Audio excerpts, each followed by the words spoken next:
For the first time in years, my husband woke up before me. That alone was strange. Normally, he barely spoke in the mornings. He would grab his phone, mumble something about being late, and leave without even looking back. Breakfast had stopped being a shared thing long ago.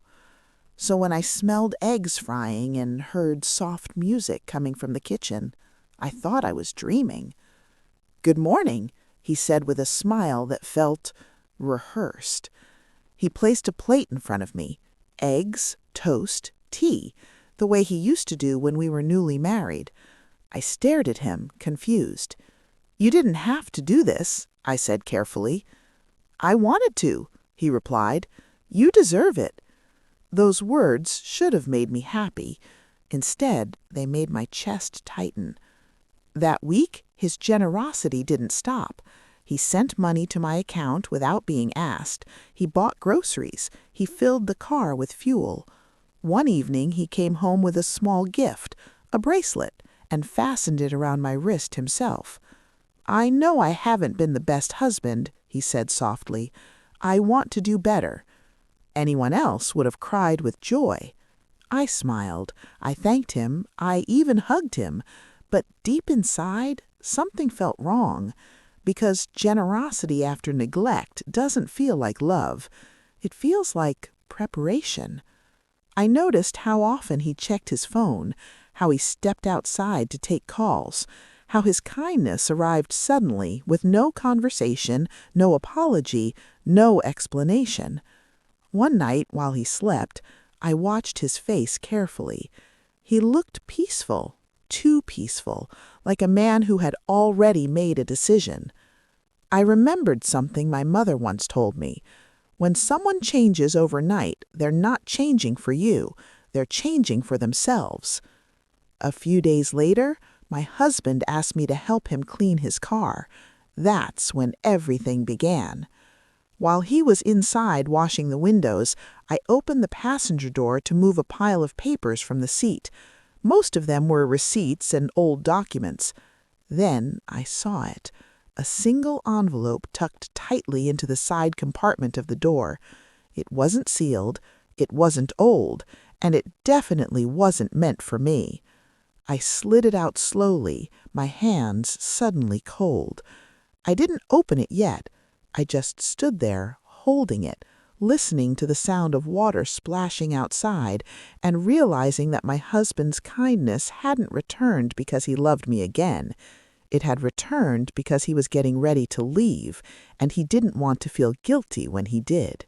I waited until night to open the envelope.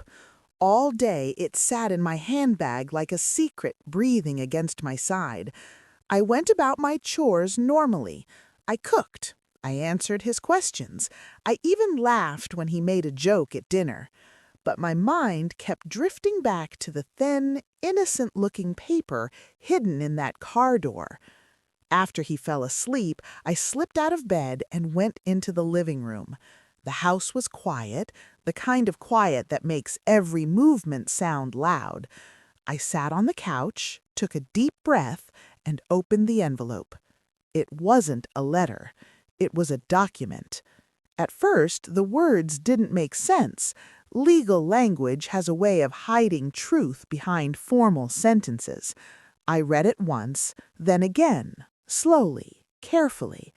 It was a property transfer agreement. My name was there, but not where it should have been. I wasn't listed as an owner. I was listed as a witness.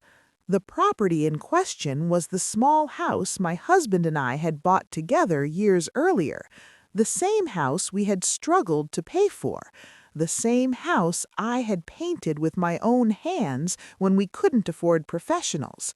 And the new owner? A name I recognized immediately. A woman from his office, the one he said was just a colleague, the one who sometimes called late at night. The one he once defended a little too strongly when I asked questions. My heart didn't race. It sank. The document wasn't fully processed yet. There was a date scheduled, 2 weeks away. All that was missing was one final signature. Mine. That was when everything became clear. The gifts, the money, the sudden affection. He wasn't being kind because he loved me. He was being kind because he needed me calm. He needed me trusting. He needed me silent. I folded the paper neatly and slid it back into the envelope. Then I did something that surprised even me. I smiled. I didn't confront him the next morning. I didn't cry. I didn't ask questions. Instead, I made him tea. I laughed at his stories. I thanked him again for the bracelet. I acted like a woman grateful for a second chance. But inside, I was making decisions. If he thought generosity would blind me, he was wrong. If he thought silence meant weakness, he had never truly known me. That day, while he was at work, I made a call of my own, not to family, not to friends, to someone who dealt in facts, not feelings. By evening, I understood one thing very clearly. My husband's plan was careful, but it wasn't perfect, and if he wanted silence, I would give it to him. Silence is dangerous when it's misunderstood. My husband thought my silence meant I knew nothing, that it meant forgiveness, that it meant obedience. He had no idea it was strategy. The morning after I made the call, I woke up before him this time. I moved quietly, the way you do when you don't want to wake someone who believes they are in control. I prepared breakfast exactly the way he liked it. I even added fruit, something I hadn't done in years. He smiled at me across the table. "You seem happy," he said. "I am," I replied, and it wasn't a lie, not entirely, because for the first time in a long while, I wasn't confused. I wasn't guessing. I knew exactly what I was dealing with. That day, I did something I hadn't done in years. I paid attention. I noticed how he avoided eye contact when his phone buzzed, how he stepped outside to answer calls, how his generosity always came after those calls, like payment for something unseen. That evening, he casually mentioned that we might need to sign some documents soon. "For what?" I asked, keeping my tone light. "Just routine things," he said quickly. "Nothing serious." I nodded. I smiled. I said nothing. Later that night, while he showered, his phone lit up on the bedside table. I didn't touch it. I didn't need to. The message preview was enough. Did she agree yet? My stomach tightened, but my face remained calm. He was running out of time. Over the next few days, I became the version of myself he wanted me to be. The grateful wife, the calm wife, the woman who finally stopped asking questions. I told him how much his efforts meant to me. I thanked him for taking care of things. I even told him I trusted him completely. And every time I said it, I watched his shoulders relax. People don't realize this, but guilt makes people sloppy. The more comfortable he became, the more careless he grew. One afternoon, he asked me to look for a document in our shared files. As I searched, I noticed something new, a folder I had never seen before. It was labeled with a name that didn't belong to either of us. I didn't open it. Not yet. That night, I lay beside him staring at the ceiling, thinking about how easily trust can be used as a tool, how love, once broken, can be reshaped into something sharper. The truth was simple. If I confronted him now, he would lie. If I exposed him now, he would adjust. So I did the only thing that truly scared people like him. I waited. Because the best time to stop a plan is right before the person believes it has succeeded. I didn't open the folder right away. That was the hardest part, pretending not to know when knowledge was sitting just a few steps away. But patience had already become my shield, and I wasn't about to drop it now. 2 days later, my husband left early for work, unusually cheerful. He kissed my forehead and told me not to forget to rest. "I'll be back late," he said, Important meeting. I smiled and waved. The moment the door closed, I went straight to the shared cabinet. The folder was still there, thick, neatly arranged, labeled with that unfamiliar name. I sat on the floor and opened it. Inside were copies of emails, financial statements, and printed messages. At first, I didn't understand why they were there. Then I saw the dates. They went back years. Years when he claimed he was working late. Years when money disappeared without explanation. Years when I blamed myself for his distance. The folder wasn't just evidence of an affair, it was evidence of planning. Joint accounts drained slowly, side investments made without my knowledge, conversations about starting fresh and clean exits. And then I saw it. A second property. Not the house we lived in, but a small apartment registered under a company name, a company my husband controlled. The same woman's name appeared again. That was when I understood. The first document wasn't the beginning, it was the end of a long process. My hands shook, but my thoughts were clear.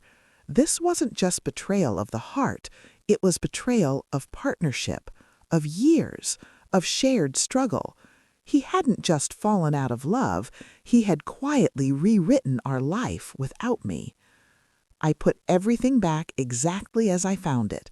I even wiped the surface of the cabinet, erasing fingerprints I didn't know I was leaving.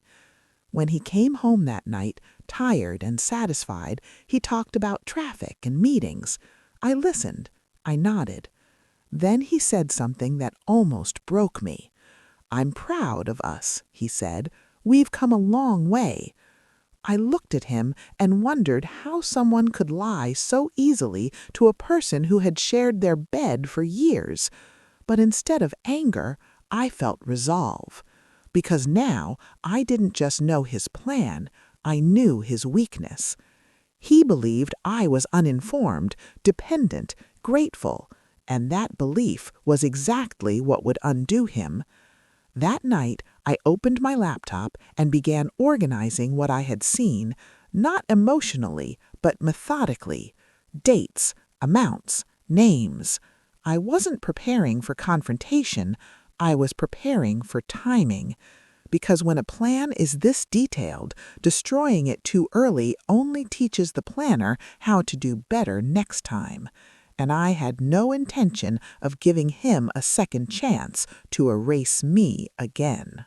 Knowledge changes the way you move. Once you see the full picture, you stop reacting emotionally and start acting deliberately. That was the shift that happened in me after I closed that folder. I wasn't just a wife anymore. I was a witness to my own erasure, and witnesses learn to document, not argue. The next morning, I acted like nothing had changed. I made breakfast. I asked about his day. I even joked about how responsible he had become lately. He laughed, relaxed, and told me he was happy I finally trusted him again. That trust was the key. Later that day, I visited the person I had called earlier in the week. The meeting wasn't dramatic. There were no raised voices or emotional speeches, just questions. Careful ones. "What happens," I asked, "when someone prepares to leave without being honest?" The answer came slowly, piece by piece. What I learned was this: my husband had been careful but not thorough. In trying to move quickly, he had overlooked something fundamental, something tied to timing, consent, and shared history. It was a small opening, but small openings are all you need if you're patient. Over the next few days, I began making quiet adjustments. I gathered copies of documents I was legally entitled to, bank statements, property records, correspondence that passed through shared systems. I didn't steal. I didn't hide anything. I simply prepared. At home, I became even kinder. I thanked him for handling finances. I praised him for thinking about our future. I told him how relieved I felt knowing he was in charge. Each compliment made him looser. People underestimate how powerful reassurance can be when someone is hiding something. They stop double-checking. They stop guarding details. One evening, he casually mentioned the upcoming signing. "Just routine," he said again. "You won't even need to read much." I smiled. "Of course," I said. "I trust you." That night, while he slept, I made my first real move. I didn't block him. I didn't expose him. I didn't warn anyone. I updated something small but crucial, something that legally acknowledged my presence in a way his documents tried to erase. It took less than an hour, and when I was done, I closed my laptop, lay back down beside him, and listened to his steady breathing. For the first time since his generosity began, I slept peacefully. Because now, no matter how carefully he moved forward, he was no longer moving alone. He was walking straight into a future where every step he took was being quietly mirrored and corrected. The first sign was his silence. Not the comfortable kind, not the tired end-of-day quiet we were used to, but a sharper one, the kind that listens instead of resting. He began watching me more closely, studying my face when I spoke, pausing before answering simple questions.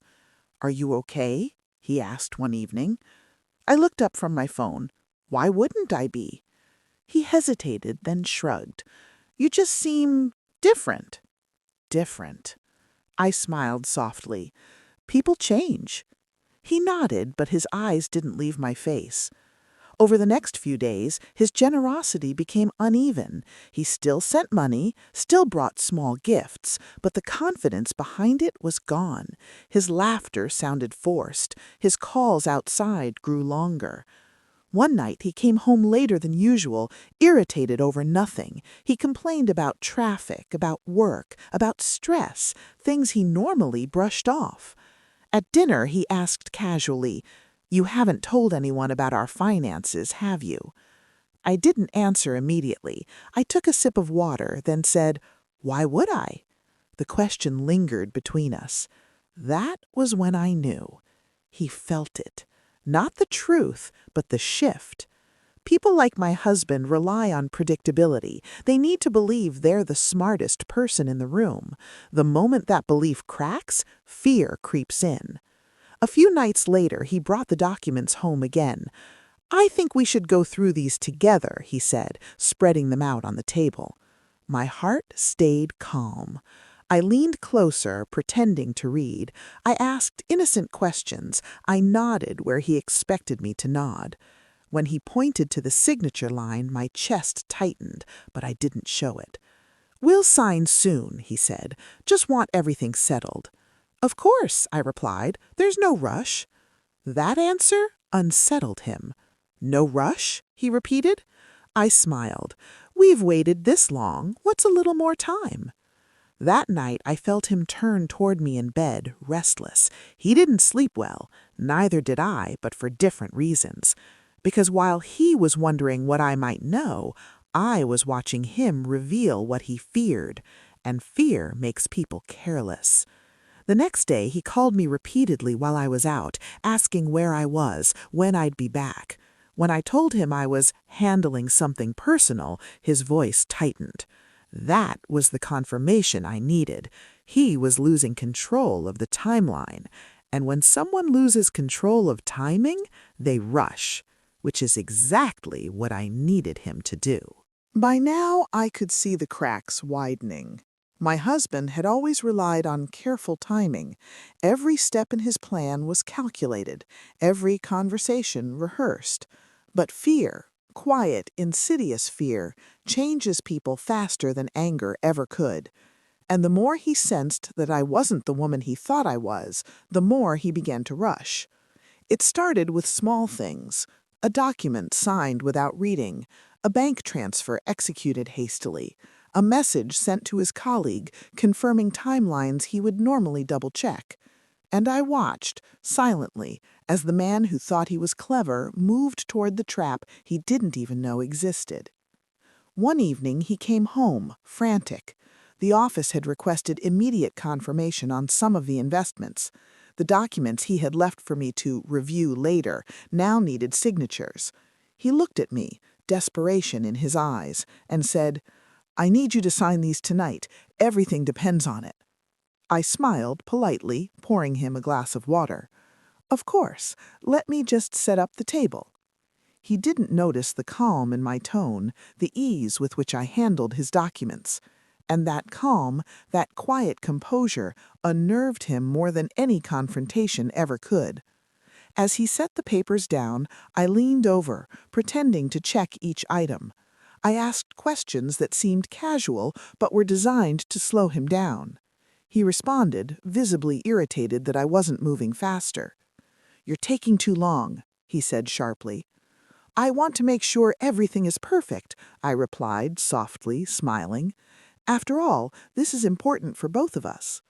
His fingers tightened around his pen. I could feel the tension radiating from him.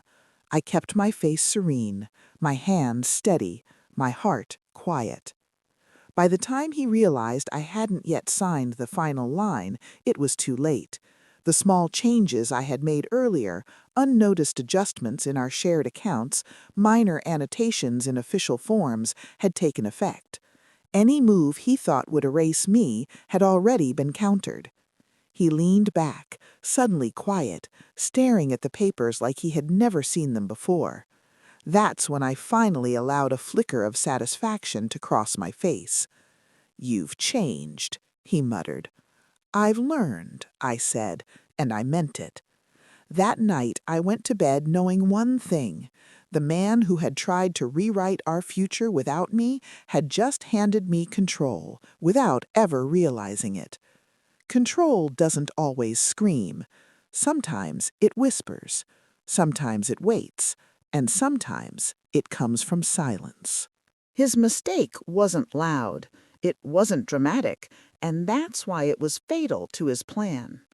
The morning after his rushed signing, my husband woke up unusually calm. Too calm. It was the kind of calm people wear when they believe the worst is behind them.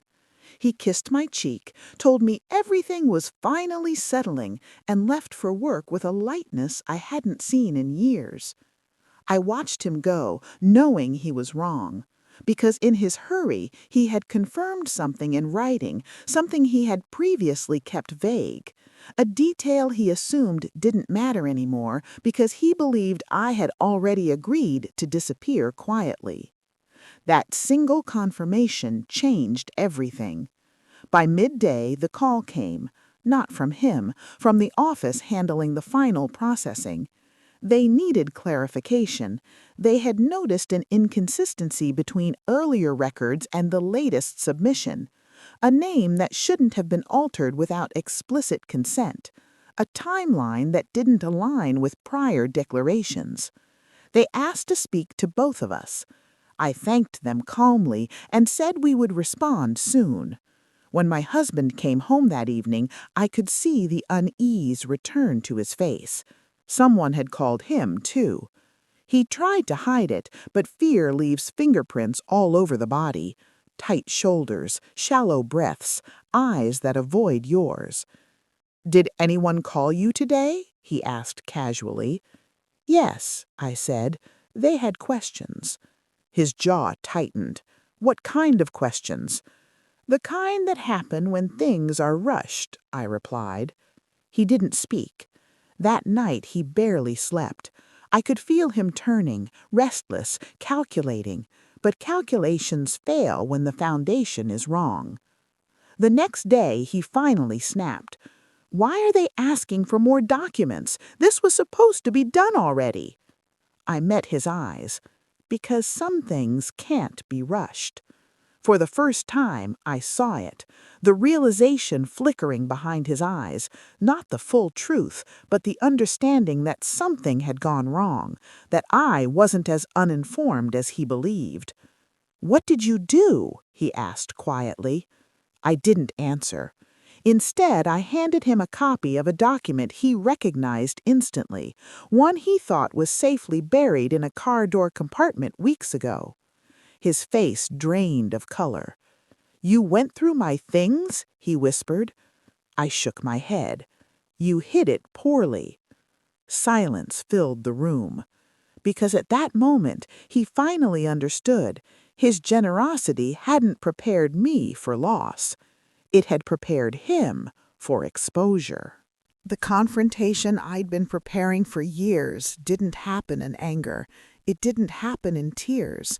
It happened in silence. The night he realized his mistake, I poured 2 glasses of wine. He sat across the table, eyes darting, trying to anticipate my next move, but I wasn't moving. I was waiting, watching, listening. Finally, I spoke. "I saw the documents," I said softly, keeping my voice even. "All of them." His hands froze midair, glass trembling. I can explain." I leaned back. "There's nothing to explain. You made choices. I only noticed them in time." He tried to argue, to say the transfers were necessary, that the colleague was harmless, that everything was business, but every word stumbled against the calm certainty in my tone. I didn't shout, I didn't accuse, I simply laid out the facts. Dates, transfers, signatures, mismanaged paperwork, every little detail he thought he had covered, every little thing he overlooked. "You thought kindness would make me blind," I said. "You thought your sudden generosity would erase the years of neglect. You even planned for me to be silent." His face twisted, not with anger, but with disbelief. I thought you wouldn't notice," he whispered. "I did notice," I replied, "and I acted." The documents, the folder, the small adjustments in accounts, they weren't just notes on paper. They were leverage, strategy, quiet revenge, and he had given it to me himself, unknowingly. I watched him shrink in the chair, realizing that everything he had tried to hide, every secret, every plan, every calculated move had already been anticipated. "I didn't want to fight you," I continued. "I didn't want to ruin your life. I wanted to make sure you couldn't erase me." His shoulders slumped. The energy he had relied on for manipulation evaporated. "You've won," he said, voice barely audible. I shook my head slightly. "I didn't win. You lost. You lost because you underestimated me, and because you rushed, and because you forgot one simple thing. I am not the woman who bends quietly anymore." He looked at me, finally seeing me clearly, not as the wife he tried to control, not as the obstacle to his plans, but as someone who had quietly waited, watched, and taken back everything he thought he owned. That night, for the first time in years, I felt complete peace. Not because he had been punished, not because I had taken revenge, but because I had reclaimed control of my life. The calm, the patience, the silence, they had done what anger never could, and he knew it. The morning after our confrontation, the house felt different. Not quieter, not emptier, just lighter. My husband didn't speak much. He kept to himself, leaving me alone in the kitchen while I prepared breakfast. I didn't ask why, and he didn't offer explanations. The tension that had built over months finally dissolved, replaced by a strange mixture of regret and resignation in him and clarity in me. I went through the day methodically. Small tasks, organizing papers, checking accounts, nothing dramatic, but every action reinforced the control I had quietly reclaimed. I smiled when I realized everything he had tried to take from me was now untouchable. Every property, every document, every bit of evidence secured. He tried to speak again in the afternoon. I I wanted to fix things, he said cautiously, choosing words as though measuring each for safety. I looked at him and shook my head softly. Some things can't be fixed with words. Some things can only be acknowledged. He didn't argue, he didn't press, he only nodded, understanding finally that I had changed the rules of this game, and I had always known how to play it better than he had. By evening, I allowed myself a quiet moment in the living room. I thought about all the weeks of pretending, of smiling through his charm, of watching him believe he was winning while I quietly took control. I realized that victory doesn't always roar. Sometimes it whispers, sometimes it waits, and sometimes it is built with patience, observation, and the courage to act calmly while the other person panics. I didn't gloat. I didn't seek revenge beyond what was necessary to protect myself. My satisfaction came from the understanding that I had preserved my dignity, my independence, and my life. He had planned for me to be passive, for me to be fooled, for me to disappear. Instead, I had rewritten the ending of our story, silently, methodically, and perfectly. Weeks later, he moved out. No dramatic fights, no shouting, just a quiet departure, leaving behind the house and the life he had tried to control. I watched him leave from the porch, the sun casting long shadows over the garden we had once shared.